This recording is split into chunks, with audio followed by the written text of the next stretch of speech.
There we go. There, we're back in business. All right, now let's see here. What's going to happen here? I knew it.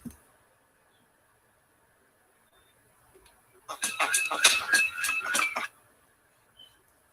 knew that was going to happen. I didn't know whether it was going to be cold enough or not, but it's such a chill. All right, I am back, and we are back. As I said, we are back online. Happy New Year to everybody here in the place to be. Happy New Year. And we are back for another show, the DMV Sports Show, the best night host on the planet since, there's...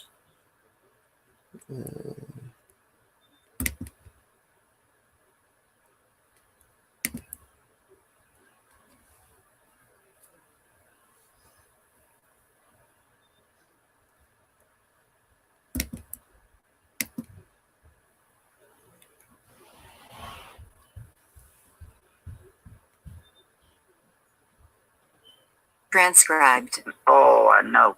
I remember when it covered my car. I was like, I was worried. All right, I'm back again one more time. Like I said before, we're back again. Best night show on the planet. I cannot complain because we got a lineup that you wouldn't believe and doesn't stay the same. We are talking about, well, before I say that, Happy New Year's to everybody. Like I said before I was cut off, but we're back again saying the same thing. It's Saturday. That's right. It's Saturday to hear the sports that you want to hear on your weekend. So we're gonna talk about the Washington Commanders. We're gonna talk about the Washington Wizards. We're gonna talk about the Washington Capitals. We're gonna talk about Maryland Terrapins. We're gonna talk about the DC United. We're gonna talk about everything on the menu, but we're just not going to order it. But so we're going to talk about so much stuff. Your head is going to explode and turn, and you might vomit. But don't quote me on that because I don't want nobody to say anything. But anyway, so let's go ahead and start the show. Since we left off, I hope everybody had a great New Year's. I hope everybody had a great Christmas. I want to say that. A lot has happened to the Washington Commanders. They were 4-10, lost to the 49ers, 27-10. We all expected that the 49ers wasn't going to let the Commanders beat them on their quest to go to the Super Bowl and beyond. Yeah. So we're now 4-12. We're actually in this third place in the draft right now. No, we're number 2. Oh, we're number 2 now. Okay, so we're number 2. Yep. So if we lose again, that's good. yes, it's also bad because, well, I'll get to that in a minute. But now we face our rival, one of the most hated rivals in the planet, one of the most hated teams that anybody can ever see. They're worse than the LA Police Department, none other than the Dallas Cowboys. Yes, I understand that 100%. Mm-hmm. But what's happening right now, they're not going to play, at 1 p.m. They're going to play at 4:25 p.m. Eastern Standard Time, which means that it gives them enough time to rethink and recalibrate their thinking, get a little extra nose book and cross some stuff out. And I'm pretty sure Dak is playing. I'm pretty sure Michael Parsons is playing. I'm pretty sure that the whole special teams is playing for the Cowboys. For us, we're just there to fill up some seats. It's pretty sure that all the Cowboy fans are going to be in the stands versus our fans are going to be home watching TV because it's like a home game yet again for this second straight year or third straight year. Home game? Yeah, it's definitely here. I try to be as punctual and optimistic as anybody else. I don't see us winning this one. I really don't, because Sam Howell, he's given up. he just threw his hands up. Okay, next year. All right. You know, Jacoby Brisket, he's out. I'm pretty sure that the ones I can actually say are actually trying. They're trying to fill a roster spot, trying to be here next year. I don't see them being here next year because this is a testament to, our organization not understanding that, the primary of having talent on the field or in the organization. So I'm pretty sure as soon as Ron Rivera goes, those who go with Ron Rivera, they're gone. I heard Terry might be leaving. Terry's on Terry's not going to leave. Staying. He's staying. Joe. Yes. He got that contract. Remember? Yeah, that's what I'm about to say. So he's gonna be staying. So here are the players that are staying. Terry staying. Johan Dotson staying. Curtis Samuel's going. Pringle's going. Logan Thompson's gone. Who else? Where's Robin gone? I mean, it's going to be hard for him to get, on a team. No. He's played so many freaking spots that he can play, and I'm like, yeah, but they don't want the age at his age. They don't want him as a tight end that can teach. They want him to find another team because they believe that Cole Turner and John Bates are young enough to actually fill those slots, right? I doubt it.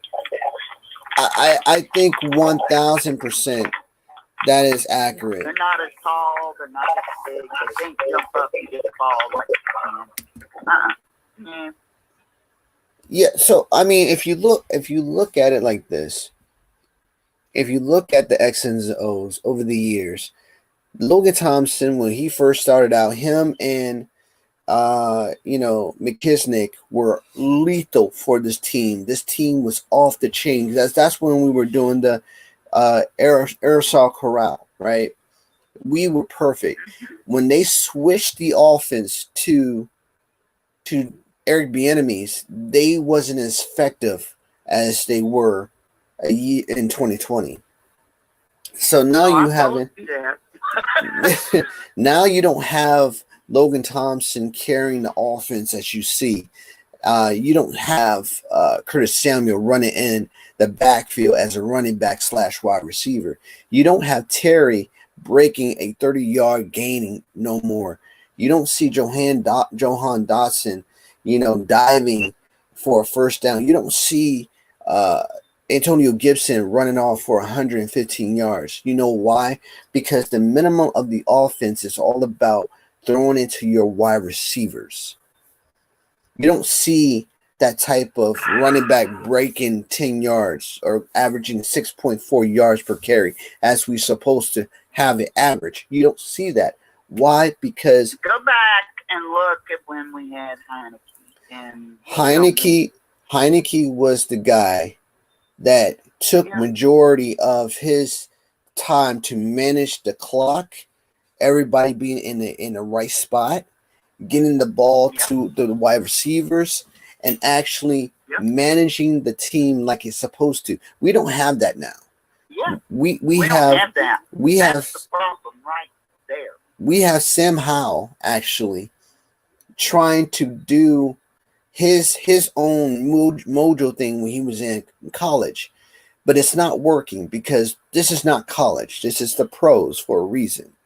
You're not going to have an offensive line who's not capable of stopping a bull rush of a 365-pound DE or DT, and you're constantly trying to whore them off so he can get the ball off his hand. Now you have a quarterback who's actually patting the ball and actually looking to see if that wide receiver is going to get open, knowing that his offensive line is not that strong enough to hold off a four defensive lineman attack. If not that, if you can hold them off, you're worrying about the linebacker as well. So that's uncounted for. So now you got to get sacked or strip sacked or just get sacked and lose yards. So now here's the problem with this offense. This offense is not built for a bull rush. It's not built for a single linebacker rush. It's not built for any type of pursuit of the quarterback. That is why he's been sacked so many times. Many times, yeah. They let him come right through. They had no scheme whatsoever. Yeah. So therefore it allowed him to be vulnerable. Now, credit, he's supposed to let go of that ball 4 seconds, but he held it on for at least 7 to 8. That's his problem. Yes, he's a rookie. Yes, he's going to make problems. I mean, the thing that I have a problem with is his decision making. If you know you had a previous game when you threw 6 interceptions and you come back and throw the same interceptions you threw in game 2, I have a problem with you. And then game 3, you do the same thing in game 3, and now I have a bigger problem with you. And then you do it in 4, 5, 6, win 1, win 2, win 3, and then you go back to doing it again. You know, it's a problematic thing. You don't understand, and then you have the backup come in and he saves your rear end, and then what you do after that? You go right back to doing the same thing you did before. Now you're throwing up your hands like, go ahead, go in and finish the game. I'm done. Now you go back in the same game and you make the same plays again, and you throw another interception the same way you did it in the beginning of the year. Yes, I have a problem with Sam Howell. I told everybody in the beginning he is not the quarterback for us. Why? Because of that decision alone. A few games she was improving. The But games when that all the crap started out, that's when everybody just, you know. well, the game that we are talking about that he improved was the game against, I believe, I'm trying to see. I think it was against the Eagles, and he scored 31 points both times. But the problem with that is he had Johan Dotson in both of those games wide open every single time. And he threw it to Terry. Luckily, Terry caught those balls, but he could have had a first down and a touchdown and won the game with a 3-point field goal in each of those games. That is my problem with him as well. Yes, he did exceptionally well. Yes, he scored 31 points in both games. 100%. Great job. Yes, you threw over. Who changed it? Who changed what? Where it was like, bleh. Oh, no, here's the problem. Each strategy against each team requires execution of how many downs you're supposed to throw in the game, in the first and second quarter, okay? In the first quarter, they didn't get hot until second to third. That's problem number 1. You cannot get hot against an NFL team who actually watches tape, dissects what you do, and remove it from your equation to win and beat them. That's number 3. Number 4, you sit there and you look at the defense and you dictate what the defense you're about to do by staring at your wide receiver for at least 2 to 3 minutes when you're supposed to go from read 1, read 2, and read 3. Now, if you go to read 1 and you're staring down the field and you're supposed to be on read 2, you're doing something wrong. And they will show you you're doing something wrong by sacking you, strip sacking you, interception, and what have you. Correct? Yeah, if he's looking, that is, you're not supposed to be doing that. Sam Howell does it every single game. His coach, you know who I'm talking about. Yes, I do.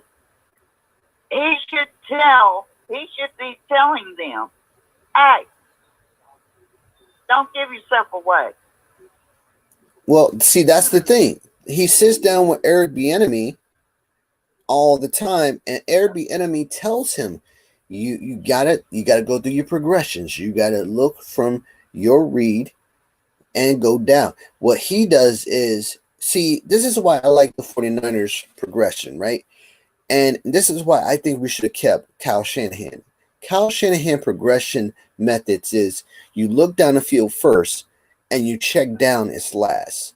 Because if it's not there at the first beginning of of your read, and it's not in the middle, and it's in your check down, you go there. But we start from the first check down is where your offensive line is. The second check down is about 15 yards in the middle, and then down the field is your third progression.